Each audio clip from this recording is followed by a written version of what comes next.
Movie की शुरुआत में दिखाते हैं कि लिफ्ट के अंदर एक लड़का धीरे से होश में आता है। लिफ्ट धीरे से चल रही होती है। उस लड़के को याद नहीं होता कि वो लिफ्ट के अंदर कैसे आया और कंफ्यूजन में वो चारों ओर देख रहा होता है। यही इस मूवी का हीरो थॉमस है। अचानक लिफ्ट तेजी से ऊपर जाने लगती है और झट से रुक जाती है, लेकिन शॉक के मारे वो फिर बेहोश हो जाता है। फिर दिखाते हैं कि अब थॉमस एक पिंजरे के अंदर होता है और कई लोग उसको देख रहे होते हैं। तब एक आदमी दरवाजा खोलता है और फर्स्ट डे ग्रीनी कहते हुए उसे बाहर खींचता है। ये बिल्कुल फालतू चीज है यार, ऐसा कहकर सब हंसने लगते हैं। थॉमस उन्हें धक्का देकर भागने लगता है। उनमें से एक कहता है यार ये तो रनर है। इस पर सब हंसने लगते हैं, पर थॉमस को कुछ नहीं सुनाई देता और वो डर के मारे और तेज भागने लगता है। अचानक वो फिसल कर नीचे गिर जाता है। उठकर देखने पर पता चलता है कि उसके चारों ओर पहाड़ जैसी ऊंची दीवारें होती है। वो रियलाइज करता है कि वो यहाँ से बाहर नहीं जा सकता। फिर दिखाते हैं मूवी का टाइटल द मेज रनर और यहाँ से मूवी शुरू होती है। अब दिखाते हैं कि थॉमस को एक पिट में बंद किया हुआ है।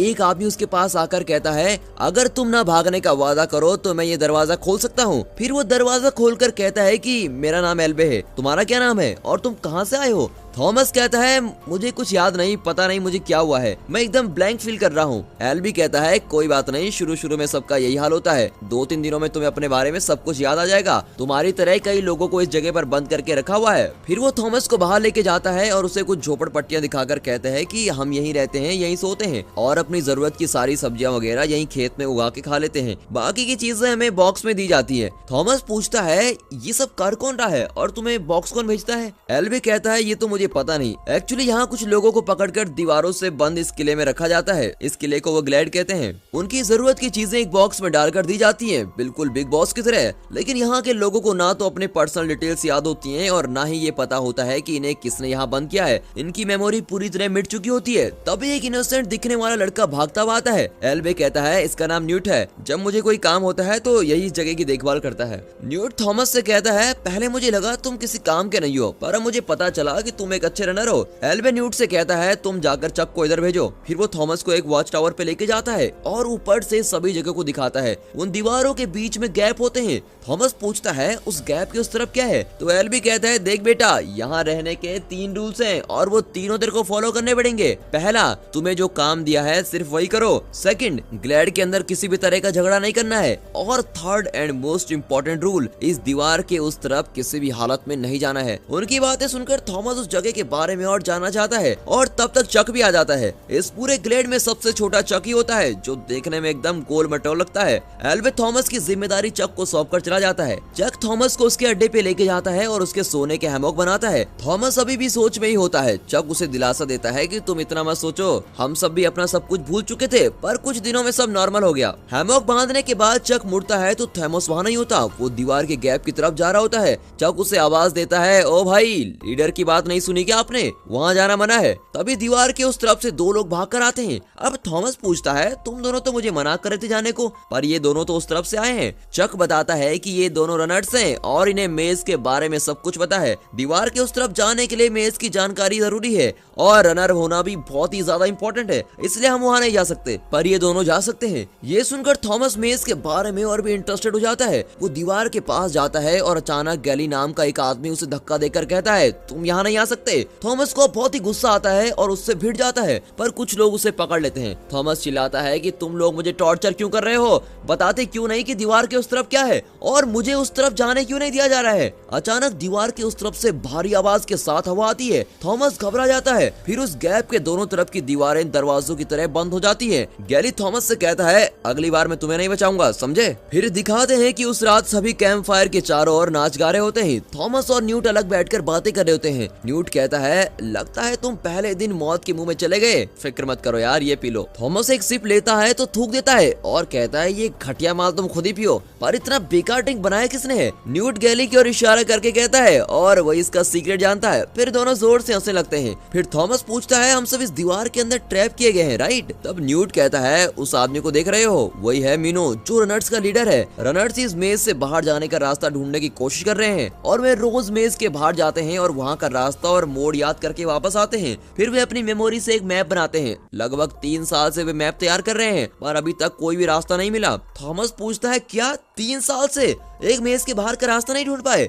तब वहाँ भारी आवाज आती है। न्यूट कहता है वो आवाज सुन रहे हो, यहाँ का मेज हर रोज रात को बदलता रहता है और इसीलिए वो बहुत ही खतरनाक है। रनर्स रोज मेज के अंदर जाते हैं और दीवारों के बंद होने से पहले लौट आते हैं। जो रात को मेज में फंस जाता है वो समझो कभी वापस ही नहीं आएगा। अब थॉमस पूछता है पर वहाँ है क्या? न्यूट कहता है वहाँ ग्रीवर्स हैं। इतना कहकर वो थॉमस के सवालों से तंग आकर दूसरी ओर चला जाता है। फिर दिखाते हैं कि गैली किसी से लड़ रहा होता है। वो थॉमस को भी लड़ने के लिए उकसाता है। थॉमस चुपचाप खड़ा होता है पर सभी उसे ग्रीनी ग्रीनी कहकर उकसाते रहे और कोई रास्ता न पाकर थॉमस उस सर्कल के अंदर चला जाता है। इस गेम में जीतने के लिए सामने वाले को सर्कल से बाहर हटाना होता है। थॉमस पहले जरा मार खाता है और गैली उसको चिढ़ाता है, अरे ग्रेनी इतनी जल्दी लुढ़क गए। अब थॉमस चिढ़कर कहता है मुझे ग्रेनी मत कहो।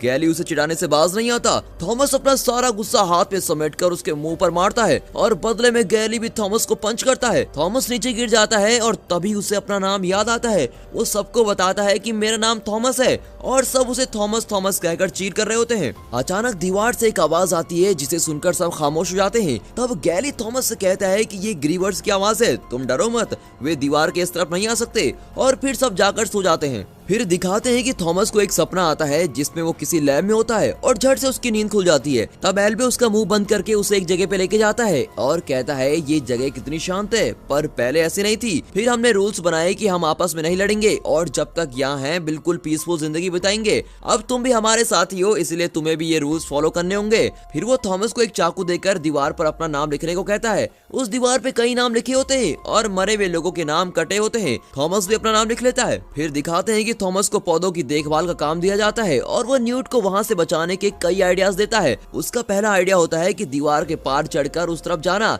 न्यूट कहता है इम्पॉसिबल है, हम ऑलरेडी ये ट्राई कर चुके हैं। नेक्स्ट आइडिया, हाँ यहाँ जो बॉक्सेस आते हैं उनमें बैठकर हम वापस जा सकते हैं। न्यूट इरिटेट होकर कहता है बच्चों तुम्हारे सारे आइडियाज हम ऑलरेडी ट्राई कर चुके हैं, तुम अपना विकिपीडिया बंद करो यार और अपने काम पे ध्यान दो। थॉमस चुप नहीं रहता और अपना दूसरा आइडिया बताने की जिद करता है पर न्यूट उसे रोक देता है और कहता है 3 साल से हम यहाँ पर फंसे हुए हैं, तुम्हें क्या लगता है 2-3 दिन में जो तुम्हें सूझा होगा वो हमें नहीं सूझा होगा, तुम जाओ और पौधों को पानी दो। थॉमस गुस्से में जंगल में खाद ढूंढने चला जाता है। फिर दिखाते हैं कि जंगल में एक आदमी ज़ॉम्बी की तरह खड़ा होता है। थॉमस पूछता है कहीं तुम बैन तो नहीं? अचानक बैन थॉमस पर झपटता है और उसका गला काटने की कोशिश करता है और कहता है ये सब तुम्हारी वजह से ही हुआ है। थॉमस उसे धक्का देकर हेल्प हेल्प चिल्लाता हुआ वहाँ से भागता है। फिर सब वहाँ आकर बैन से कहते हैं शांत हो जाओ बैन, तुम्हें क्या हुआ है? एल्बी उसकी शर्ट उठाकर देखता है तो उसकी पीठ पर काला निशान होता है। तब गैली कहता है कि इसे भी किसी ने काट दिया है। एल्बी कहता है बैन को जल्दी से पीठ में डाल दो। अब थॉमस को कुछ भी समझ नहीं आता कि यहाँ पर हो क्या रहा है। थॉमस एल्बी से पूछता है कि बैन को हुआ क्या है।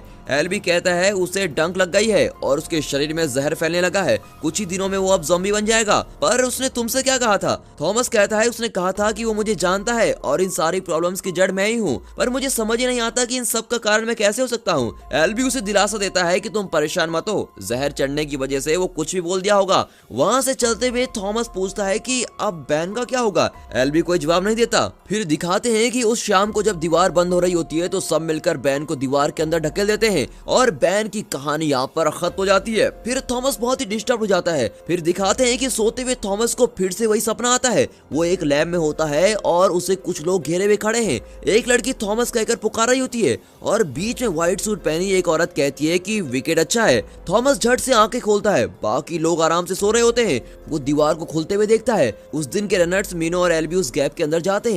थॉमस न्यूट से पूछता है एल्बी क्यों जा रहा है, वो थोड़ी ना रनर है। इस पर न्यूट कहता है वो बैन की हालत देखने के लिए जा रहा है। एल्बी पहला आदमी है जो इस ग्रेड के अंदर आया था और उसी ने हम सबको ये सब कुछ सिखाया है और बहुत ही ज्यादा एक्सपीरियंस है, तुम अपना दिमाग मत लड़ाओ। फिर दिखाते हैं कि बहुत देर के बाद एल्बी और मीनो नहीं लौटे होते हैं। सब दीवार के पास जाकर उनका इंतजार करने लगते हैं। कुछ ही देर में दीवार बंद होने लगती है। तब मीनो एल्बी को खींचता हुआ दौड़ता चला आ रहा है। दीवार के बंद होने से पहले वो एल्बी को उस तरफ नहीं ला पाता और सभी बहुत टेंस हो जाते हैं। दोस्तों इस हालत में अगर आप होते तो क्या करते? उन दोनों की मदद के लिए दीवार की उस तरफ जाते या अपनी जान बचाकर सबके साथ ग्रेड के अंदर ही रह जाते? अपना पॉइंट ऑफ व्यू कमेंट में जरूर बताइएगा। थॉमस बिना कुछ सोचे एन वक्त पर उस छोटे गैप में घुसकर दीवार के अंदर चला जाता है। फिर दिखाते हैं कि मीनो थॉमस को डांटता है कि वाह बेटा सीधे मौत के मुंह में घुस आए हो। थॉमस उसकी बात पर ध्यान नहीं देता और एल्बी की हालत को चेक करता है। एल्बी को डंक लग गई होती है और मीनो ने उसे मार गिराया होता है। इतने में ग्रीवर की आवाज आती है। मीनो डर कर कहता है चलो यहाँ से चलते हैं, पर थॉमस नहीं मानता और कहता है एल्बी को हम इस तरह यहाँ नहीं छोड़ सकते, इसे कहीं छुपाना ही पड़ेगा। मीनो चिल्लाता है कि इधर अपनी जान की गारंटी नहीं है और तुम इसे छुपाने में टाइम वेस्ट करोगे। कहते कहते दोनों एल्बी को दीवार पर लगे पौधों से बांध रहे होते हैं। तभी दूर किसी की परछाई दिखाई देती है। मीनो वहां से भागने की सोचता है पर थॉमस एल्बी को ठीक से बांध रहा होता है। अब वो रूप पास आ जाता है और एक डरावने स्पाइडर की तरह दिखता है। वो थॉमस के पास आ जाता है पर थॉमस दीवार के अंदर पौधों में छुप जाता है। ग्रीवर के जाते ही वो बाहर आता है और देखता है कि उसके पैर पर जेल जैसा कुछ होता है। वो उसे चेक करने वाला होता है कि इतने में उसके सर से ग्रीवर का जेल टपकने लगता है। थॉमस चौंक कर ऊपर देखता है, तब ग्रीवर सीधे उसके सर पर आ गिरता है। वो वहां से भागता है पर ग्रीवर लगातार उसका पीछा करता है। अब वहां का मेज भी चेंज होने लगता है, इसलिए थॉमस एक दीवार पर चढ़कर एक दूसरी दीवार पर कूद रहा होता है, पर कोई फायदा नहीं होता क्योंकि वहां की दीवार अब बंद हो रही होती है। मीनो किसी तरह भागकर उस दीवार को क्रॉस करता है। वो थॉमस को भी बुलाता है पर थॉमस ने ग्रीवर के लिए अलग ही प्लान बनाया होता है। ग्रीवर के पास आने तक वो इंतजार करता है और दीवार के बंद होने से 1 सेकंड पहले वो गैप में घुसकर मीनो के पास आ जाता है। ग्रीवर उसका पीछा करते हुए उसी गैप से निकलने की कोशिश करता है पर वो नहीं आ पाता और इस तरह बंद होती दीवार के बीच उसकी चटनी बन जाती है। फिर दिखाते हैं कि अगली सुबह ग्लैड के सभी लोग दीवार के पास खड़े होकर उनका इंतजार कर रहे होते हैं। तभी दीवार के उस तरफ से थॉमस, एल्बी और मीनो की मस्त एंट्री होती है। ग्लैड के लोग खुशी से झूम उठते हैं। सब थॉमस से ग्रीवर के बारे में पूछते हैं कि वो कैसा है, कैसा दिखता है। वो कहता है मैंने ग्रीवर को देखा। तब मीनो बताता है कि इसने देखा ही नहीं, इसने ग्रीवर को जान से भी मार दिया। फिर दिखाते हैं कि रूल्स ब्रेक करने के जुर्म में थॉमस पर इंक्वायरी चलती है। मीटिंग का लीडर गैली होता है जिसके लिए रूल्स सबसे बढ़कर हैं। इस वजह से थॉमस के साथ उसकी आर्गुमेंट हो जाती है। गैली कहता है कि थॉमस को सजा मिलनी चाहिए पर मीनो थॉमस की सपोर्ट करता है और कहता है इसने बड़ी होशियारी और हिम्मत के साथ एल्बी की जान बचाई और एक ग्रीवर को भी मार दिया है, इसे रनर बनना चाहिए। तभी दीवार से एक आवाज आती है। बिग बॉस में नए कंटेस्टेंट की एंट्री पर जो म्यूजिक चलता है ना और हाउस के बाकी लोग उसका स्वागत करते हैं। इसी तरह ग्लैड के लोग भी दीवार के पास जाते हैं। इस बार एक बॉक्स होता है, उसके अंदर लड़के की बजाय एक लड़की होती है। आप समझ गए ना, या मुझे ही समझाना पड़ेगा कि यही इस मूवी की हीरोइन है। एनीवे, हीरोइन का नाम है टेरेसा। उसके हाथ में एक लेटर होता है, उसमें लिखा होता है कि यही है लास्ट बॉक्स, इसके बाद कुछ भी नहीं भेजा जाएगा। इतने में वो टेरेसा होश में आती है और थॉमस का नाम लेकर फिर से बेहोश हो जाती है। सब थॉमस को देखने लगते हैं पर थॉमस कंफ्यूज होकर खड़ा रहता है। थॉमस पास जाकर उसे देखता है पर वो अभी भी बेहोश होती है। न्यूट पूछता है कि क्या तुम इस लड़की को जानते हो? थॉमस ना में जवाब देता है और वहाँ से चला जाता है। मीनो उसका पीछा करता है और उसे मेज के अंदर जाने से रोककर कहता है दिमाग फिर तो नहीं गया तुम्हारा? अभी तो जान बचाकर आए हो और वापस मरने की इतनी जल्दी क्यों है? थॉमस डट कर कहता है देखो, इतने साल से किसी ने ग्रीवर को नहीं देखा और हम उन्हें देख भी चुके हैं और उनमें से एक ग्रीवर को मार भी चुके हैं। हमें पता लगाना होगा कि ये खेल कौन खेल रहा है। तुम्हें नहीं आना तो मत आओ, मैं तो जरूर जाकर पता लगाऊंगा। मीनो भी ग्लेड में रहकर तंग आ चुका होता है और वो थॉमस की बात मान जाता है। पर प्रॉब्लम ये थी कि ग्लेड का पहला मेंबर एल्बी घायल हो चुका है और किसी भी रनर का मेज के अंदर जाना सेफ नहीं था, इसलिए ग्लेड के लीडर्स ने रनर को वहां जाने से मना किया था। पर उस फैसले के खिलाफ मीनो और उसके कुछ साथियों को लेकर थॉमस मेज के अंदर चला जाता है और उस मरे हुए ग्रीवर के बारे में जानने की कोशिश करता है। फिर दिखाते हैं कि ग्रीवर के सर के अंदर से कुछ चमक रहा होता है। वो उस चीज को बाहर निकालता है, एक्चुअली वो एक मशीन की तरह दिखती है। तब पता चलता है कि सारे ग्रीवर्स रोबोट हैं और उस पर विकेट नंबर 7 लिखा होता है। वे उसे लेकर वापस ग्लेड के अंदर आ जाते हैं। फिर दिखाते हैं कि उस मशीन के बारे में डिस्कशन के लिए ग्लेड की मीटिंग रखी होती है। गैली तो थॉमस को सजा देने पे तुला होता है पर थॉमस कहता है जिन्होंने हमें बंद करके रखा है उन्हीं लोगों ने ग्रीवर्स को बनाया होगा। इन बातों को पता लगाने के लिए हमें मेज के अंदर वापस जाना ही होगा। एल्बी का डेप्यूटी होने के नाते अब न्यूट ही नया लीडर होता है। वो थॉमस को ऑफिशियल रनर की पोस्टिंग दे देता है और रूल्स ब्रेक करने के लिए उसे सिर्फ एक रात पीठ में बंद करने का ऑर्डर देता है। गैली बहुत चिढ़ जाता है क्योंकि उसके लिए रूल्स ही सब कुछ है। रूल्स की वजह से ही वे इतने साल जिंदा है और यही उसका मानना है। न्यूट की बात से वो नाराज होकर चला जाता है। अब मीनो थॉमस को रनर के टेंट में लेके जाता है। वहाँ एक टेबल पर मेज का पूरा मैप बना होता है। 3 साल से लगातार मेज के अंदर जाकर उन्होंने मैप तैयार किए होते हैं, पर मैप को देखकर वे इस नतीजे पर पहुंचता है कि ये बात तुम लोगों ने ग्लैड के दूसरे लोगों को क्यों नहीं बताई। मीनो कहता है कि अगर सबको पता चल गया तो वे मायूस होकर कोशिश करना बंद कर देंगे। इतना ही नहीं, जिंदगी से उबकर वे जीना छोड़ देंगे। इसीलिए एल्बी ने इस बात को छुपाने को कहा था। एक्चुअली वो मेज एक बंद रिंग की तरह होता है। उस रिंग के सेंटर में ग्लैड है। बाहरी सर्कल को वे हाल ही में एक्सप्लोर करने लगे थे जहाँ 8 पैटर्न है। किसी सीक्वेंस के अंदर वो मेज हर रात को चेंज हो रहा होता है पर पैटर्न वही का वही होता है। वो कभी चेंज नहीं होता। अब थॉमस ग्रीवर के सर से निकली उस मशीन को देखता है जिसमें नंबर 7 लिखा होता है। वो मीनो से पूछता है कि इस पर 7 क्यों लिखा है। मीनो बताता है कि हम जिस रात मेज के अंदर गए थे उस रात को मेज का पैटर्न 7 एक्टिव था और एक दिन जो पैटर्न एक्टिव होता है उसी नंबर का ग्रीवर मेज की रखवाली करता है। उनके डिस्कशन के बीच कुछ लोग आकर कहते हैं कि वो लड़की होश में आ गई है। फिर दिखाते हैं कि वो टेरेसा डर के मारे वॉच टावर पर चढ़ जाती है और नीचे खड़े लोगों पर चीजें फेंकने लगती है। सब उसे शांत करने की कोशिश करते हैं पर वो मानती नहीं। थॉमस उसे समझाने की कोशिश करता है पर वो उसे भी मार पड़ती है। वो चिल्लाता है कि मैं थॉमस हूँ, तुमसे बात करना चाहता हूँ। उसका नाम सुनकर वो चुप हो जाती है। थॉमस सबको वहीं रहने को कहता है और ऊपर चला जाता है। फिर दिखाते हैं कि टेरेसा हाथ में चाकू लिए बैठी होती है। वो बिल्कुल उसी कंफ्यूजन और डर में होती है जैसे शुरू में थॉमस था। थॉमस उसे दिलासा देता है कि तुम घबराओ मत, यहाँ आने पर हम सबका यही हाल था, पर 2-3 दिन में तुम्हें अपना नाम सब कुछ याद आ जाएगा। तब वो कहती है मेरा नाम तो टेरेसा है, मुझे अपना नाम याद है, पर ये याद नहीं कि मैं यहाँ कैसे आई। फिर दोनों बातें करने लगते हैं। टेरेसा बताती है कि उसे विजुअल दिखाई पड़ते हैं जिसमें वो पानी के अंदर पड़ी होती है और उसे कई लोग घेरे हुए होते हैं। और तब एक औरत आकर कहती है कि विकेट अच्छा है और थॉमस भी इसी तरह के सपने देख रहा था।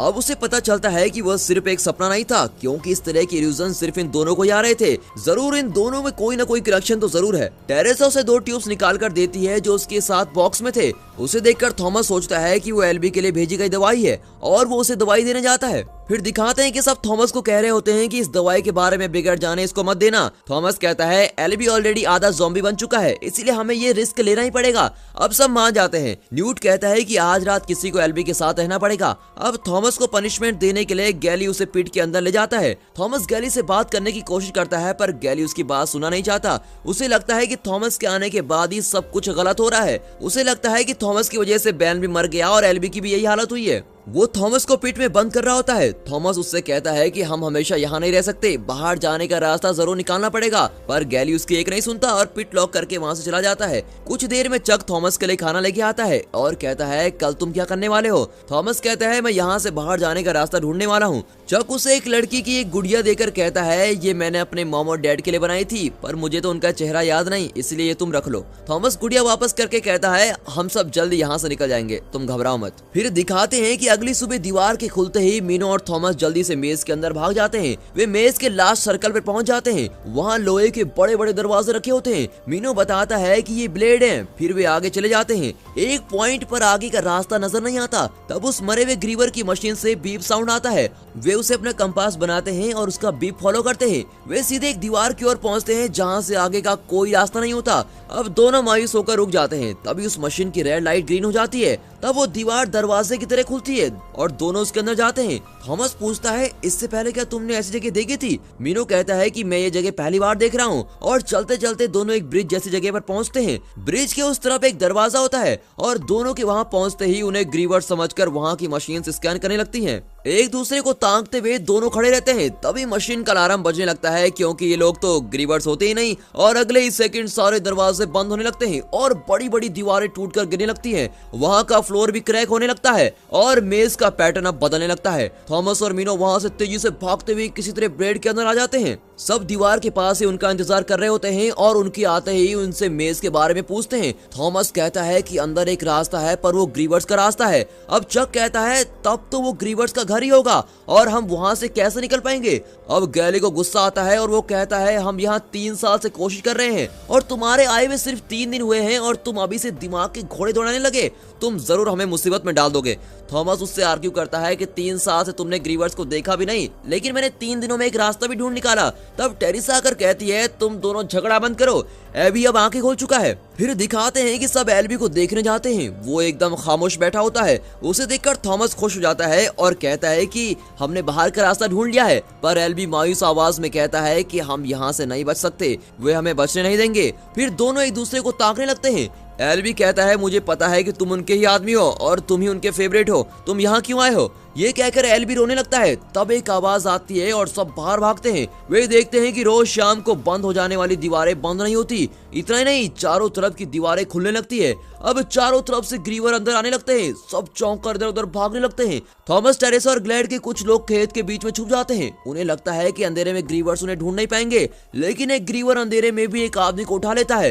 ये जानकर वे वहां से भागने लगते हैं। फिर दिखाते हैं कि गैली और उसके 3 साथी बॉक्स के अंदर जाकर दरवाजा बंद कर लेते हैं। तभी एक और आदमी वहां आकर चिल्लाता है कि गैली दरवाजा खोलो। जब गैली दरवाजा खोलता है तो एक ग्रीवर उसे पकड़ के ले जाता है। फिर दिखाते हैं कि थॉमस एल्बी के पास जाकर वहां के सभी लोगों को एक घर के अंदर लेके जाता है। ग्रीवर्स उनका पीछा करते हुए आते हैं। लकड़ी का घर ग्रीवर्स की ताकत के आगे टिक नहीं पाता। ग्रीवर्स घर तोड़कर एक आदमी को लेके जाते हैं। इतने में एक ग्रीवर चक को पकड़कर खींचने लगता है। थॉमस और कुछ उसके साथी चक को इस तरफ खींचने लगते हैं। एल्बी वहां की चीजों से ग्रीवर को अटैक कर रहा होता है। अब ग्रीवर चक को छोड़कर एल्बी को खींचकर लेके जाते हैं। कुछ देर में ग्रीवर चले जाते हैं। अब सब बाहर आते हैं तो देखते हैं गैली थॉमस को पीटने लगता है और चिल्लाता है कि देख लिया तुमने, इतने लोग तुम्हारी वजह से मरे हैं। बाकी लोग उसे रोकते हैं पर वो चुप नहीं रहता और कहता है एल्बी की बात तुम लोग भूल गए, ये थॉमस ही सब कुछ कर रहा है। जहर के चढ़ने से एल्बी की याददाश्त वापस आ गई होगी। एल्बी की बातों से थॉमस भी कंफ्यूज था। उसके हाथ में ग्रीवर का जहरीला डंक चिपका होता है। वो जानना चाहता है कि आखिर एल्बी भी उसे अपना दुश्मन क्यों मान रहा है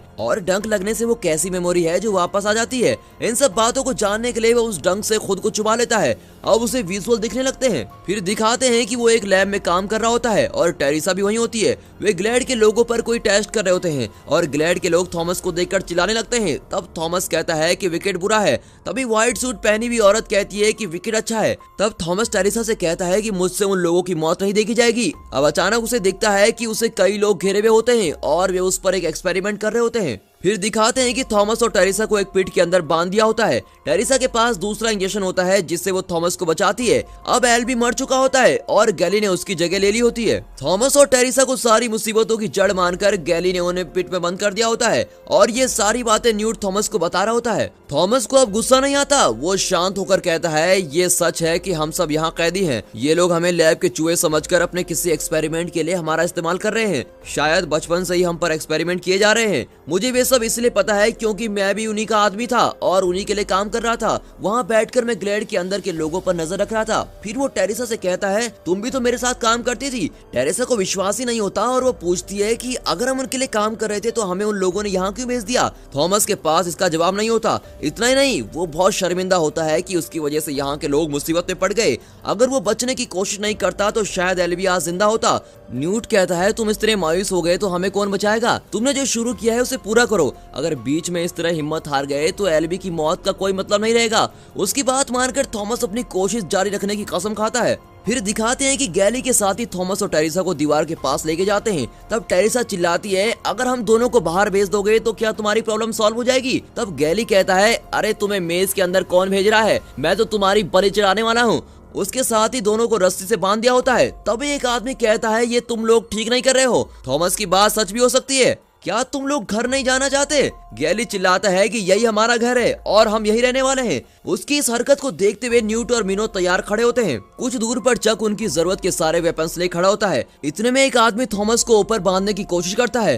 थॉमस उसको एक पंच में फ्लैट कर देता है। अब न्यूट अपना चाकू गैली की गर्दन पर रखकर उसे धमकाता है। फिर थॉमस, टेरिसा, चक, मिनो और न्यूट सभी दीवार के पास खड़े होकर कहते हैं कि हम यहाँ से बाहर जाने वाले हैं और ये हमारा घर नहीं है, हमें यहाँ कैद करके रखा गया है। अब यहाँ ग्रीवर्स किसी भी वक्त आ सकते हैं। वे एक एक करके हम सबको मार डालेंगे। हम इस तरह यहाँ नहीं मरना चाहते, इसीलिए हम बाहर जा रहे हैं। जो हमारे साथ आना चाहता है वो आ जाए। गैली के 3-4 साथी उसके साथ जाने को तैयार हो जाते हैं। फिर थॉमस और उसके साथी मेज के अंदर भागते हैं। फिर दिखाते हैं कि उस ब्रिज के पास एक ग्रीवर खड़ा होता है। उसे क्रॉस करके ही इन्हें आगे जाना होगा। थॉमस ने मरे हुए ग्रीवर्स के सर से एक चाबी निकाली थी और अब वो चाबी चक के हवाले करता है और उसे संभाल कर रखने को कहता है। फिर वो अपने साथियों को एक मोटिवेशनल स्पीच देकर उन्हें हिम्मत देता है कि हम जान पर खेलकर किसी भी तरह इस मेज से जरूर बच निकलेंगे। फिर वे मिलकर वहाँ से भागते हैं। रास्ते में आते ग्रीवर को वे सब मार गिराते हैं। कुछ लोगों को ग्रीवर्स उठाकर पटकने लगते हैं। इसी बीच चक के हाथ से चाबी गिर जाती है और ब्रिज के नीचे जाने वाली होती है। वो उसकी तरफ दौड़ता है और तब तक दीवार के निचले हिस्से से कई ग्रीवर्स चढ़कर ऊपर आते हैं। थॉमस टेरिसा से दरवाजे को खोलने को कहता है। टेरिसा चाबी लेकर दरवाजे के पास जाती है तो अंदर के कई दरवाजे खुलने लगते हैं और आखिरी दरवाजे पर उन्हें पासवर्ड की जरूरत होती है। टेरिसा भागती हुई थॉमस के पास आती है और पासवर्ड मांगने लगती है। तब थॉमस को याद आता है कि मेज का पैटर्न हमेशा एक सीक्वेंस में चेंज होता है, इसीलिए वो पैटर्न ही पासवर्ड होगा। वो मीनो से उस दिन का पैटर्न नंबर मांगता है। वो ग्रीवर के साथ लड़ते लड़ते पैटर्न नंबर बताता है। इतने में ऊपर से ग्रीवर मीनो पर गिर जाता है। अचानक उसका एक साथी ग्रीवर के सर में लोहे का डंडा घुसा देता है। ग्रीवर मीनो को छोड़कर उस आदमी को पकड़ लेता है। फिर मीनो पैटर्न का पूरा नंबर बताता है और सही पासवर्ड डालने पर बाहर के दरवाजे एक एक करके बंद होने लगते हैं और उन दरवाजों के बीच ग्रीवर फंस रहे होते हैं। एक ग्रीवर बचकर उनकी ओर आने की कोशिश करता है और तभी थॉमस उसके सर पर एम करके एक डंडा फेंकता है। वो बिल्कुल AWM स्नाइपर राइफल शॉट की तरह सीधे ग्रीवर के सर पर जाकर लगता है और दरवाजे के बीच फंसकर ग्रीवर मर जाता है, यानी डिसमेंटल हो जाता है और आखिर रोबोट जो ठहरा था। फिर दिखाते हैं कि सभी एक टनल के रास्ते से चलने लगते हैं। कुछ दूर पर एक दरवाजे के ऊपर एग्जिट लिखा होता है। थॉमस उसे धीरे से खोलकर अंदर जाता है और उसके पीछे बाकी के लोग चलने लगते हैं। वहाँ कई लाशें बिखरी पड़ी होती हैं। फिर दूसरा दरवाजा खोलकर वे अंदर जाते हैं। वो एक लैब जैसा दिखता है। ये वही लैब है जो थॉमस के सपनों में आती थी। वहाँ भी कई लाशें होती है और चीजें तितर बितर पड़ी होती है। थॉमस पहले उस लैब में काम कर चुका था, इसलिए वो वहाँ के एक बटन को दबाता है। तब उसके सामने एक स्क्रीन पर वीडियो प्ले होने लगता है। स्क्रीन पर वही व्हाइट सूट वाली औरत कह रही होती है कि मैं एवा पेज हूँ और मैं इस ट्रेनिंग प्रोग्राम की डायरेक्टर हूँ। अगर आप ये वीडियो देख रहे हैं तो इसका मतलब ये है कि आपने पहला टास्क कंप्लीट कर लिया है। मैं खुद आकर आप लोगों को कांग्रेचुलेट करना चाहती हूँ, पर फिलहाल सिचुएशन उतनी ठीक नहीं है, इसलिए आपसे नहीं मिल सकूंगी। मुझे पता है इस वक्त आप लोग मुझे जान से मारना चाहते हो और शायद कुछ लोग ऐसे भी हों जो कंफ्यूजन में हो, पर मैंने ये सब बिना वजह नहीं किया। दरअसल बात यह है कि सूरज की किरणों से जो गर्मी होती है वो बहुत तेज हो गई थी। इस वजह से पूरी धरती जलकर राख हो रही थी। इतना ही नहीं, भूखमरी और अकाल से धरती के लोग मरने लगे थे और धरती की स्थिति उलटपलट हो गई थी। इन सब के बीच एक खतरनाक वायरस भी फैलने लगा जो इंसानों के दिमाग को अटैक करके उन्हें ज़ॉम्बी बना रहा था। हम उस वायरस की कोई दवा नहीं बना पाए, इसलिए हमारी ऑर्गेनाइजेशन ने ये एक्सपेरिमेंट करना शुरू किया था ताकि तुम लोग और तुम्हारी आने वाली जनरेशन इस वायरस से सुरक्षित रहें। और इस रिसर्च में हम कई लोगों को खो चुके हैं, पर यह सब हमने इंसानियत की भलाई के लिए किया। हमारी इस रिसर्च से कुछ लोग सहमत नहीं है, पर हम साबित करना चाहते हैं कि सभी बीमारियों से हम आने वाली जनरेशन को बचा सकते हैं। अब उस वीडियो में बात कर रही औरत के पीछे मिलिट्री फोर्स आती दिखाई देती है। सोल्जर्स उस औरत के पीछे सभी लोगों को मार गिरा रहे होते हैं। वो औरत सोल्जर्स के हाथ नहीं लगना चाहती और इसीलिए अपनी स्पीच के अंत में विकेट अच्छा है कहकर खुद को शूट कर लेती है। ये देखकर थॉमस और उसके साथी और भी कंफ्यूज हो जाते हैं। इतने साल जिसने उनकी जिंदगी के साथ खेला था वो उससे बदला लेना चाहते थे, पर वे औरत न जाने क्या नाम सुना बकवास करके खुद ही मर गई। फिर वे मुड़ते हैं तो देखते हैं कि वहाँ गैली खड़ा होता है। अब थॉमस और गैली में लड़ाई होने लगती है। गैली थॉमस पर गोली चलाने वाला होता है कि अचानक मीनो लोहे का डंडा उठाकर उसकी छाती में घुसा देता है। गैली ट्रिगर दबा देता है और वो गोली चक को लग जाती है। मरने की हालत में वो थॉमस को अपनी वही गुड़िया पकड़ाकर कहता है कि इसे मेरे माँ बाप को दे देना, और ये कहकर वो दम तोड़ देता है। फिर मिलिट्री वाले वहाँ आते हैं और इन सबको हेलीकॉप्टर में वहाँ से लेके जाते हैं। फिर हमें बाहर की दुनिया दिखाते हैं जहाँ सारी इमारतें टूट फूट गई होती है। फिर एवा पेज को दिखाते हैं। ये एक बड़ा ट्विस्ट है। थॉमस और उसके साथियों ने जो देखा था वो झूठ था। अब वहाँ कोई मीटिंग नहीं चल रही थी। एवा पेज बहुत कैजुअली अपने माथे से खून पोंछकर कहती है तो पहला टास्क सक्सेसफुल रहा, पर मैंने सोचा भी नहीं था कि इतने लोग बच जाएंगे। अब अगला टास्क शुरू करें। और इस सवाल के साथ ही ये मूवी यहाँ पर खत्म होती है। इस मूवी के 3 पार्ट हैं। ये विकेट नाम की ऑर्गेनाइजेशन असल में क्या करती है और ये लोग इस तरह के एक्सपेरिमेंट क्यों कर रहे हैं, सच में बाहर की दुनिया कैसी है, जो लोग ग्लेड से बच निकले थे उनका क्या हुआ, इन सारे सवालों के जवाब आपको सेकंड पार्ट की वीडियो में मिल जाएंगे। तब तक इस वीडियो को देखकर एंजॉय कीजिए और दोस्तों इस वीडियो को लाइक और चैनल को सब्सक्राइब जरूर करें और हाँ, साथ ही अपने फ्रेंड सर्कल में इस वीडियो को जरूर शेयर कीजिए। And finally thanks for watching.